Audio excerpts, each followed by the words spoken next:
रावलपिंडी शहर के मुख्तलिफ हिस्सों में पतंग बाजी जारी है। आसमान पर हर तरफ रंग बिरंगी पतंगे ही नजर आने लगी हैं। रावलपिंडी निमरी रोड, पीर बधाई, फौजी कॉलोनी, करतारपुरा, ढोक खब्बी, ग्वालमंडल, ढोकरत्ता के इलाकों में पतंगबाजी के साथ साथ हवाई फायरिंग भी की जाने लगी है। पुलिस के दावे धरे के धरे रह गए। मंचले नौजवान छतों पर पतंगबाजी और हवाई फायरिंग में मसरूफ हैं। इस हवाले से मजीद जानेंगे अनवर अब्बासी से। जी अनवर, बताइएगा, रावलपिंडी के मुख्तलिफ इलाकों में पतंगबाजी की जा रही है।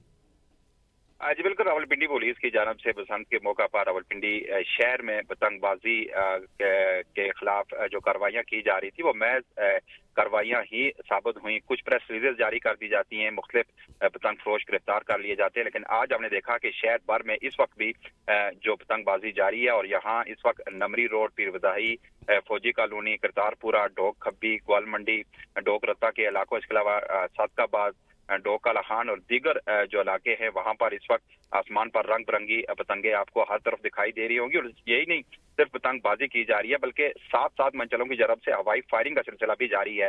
पतंगबाजी तो एक तरफ, लेकिन शहर के मुख्तलिफ इलाकों से हवाई फायरिंग की भी आवाजें आ रही हैं और मुख्तलिफ इलाकों में छतों पर मंचले नौजवान रंग बिरंगी पतंगे उड़ाने के साथ साथ हवाई फायरिंग करने में भी मसरूफ हैं। लेकिन दूसरी जानब जो पुलिस की जानब से ये कहा गया था कि ऐसे अनासर के खिलाफ सख्त कार्रवाई की जाएगी, लेकिन ऐसा हुआ नहीं। यहाँ पर न सिर्फ बसंत जारी है, हर तरफ आपको शहर के मुख्तलिफ इलाकों में पतंगबाजी का सिलसिला भी जारी है और साथ साथ हवाई फायरिंग भी हो रही है। लेकिन पुलिस किसी किस्म की भी ऐसी कार्रवाई करने से गुरेजा है और यहाँ पर ये बताया जा रहा है कि मुख्तलिफ इलाकों में इस वक्त भी शदीद फायरिंग हो रही है। जी बहुत शुक्रिया अनवर।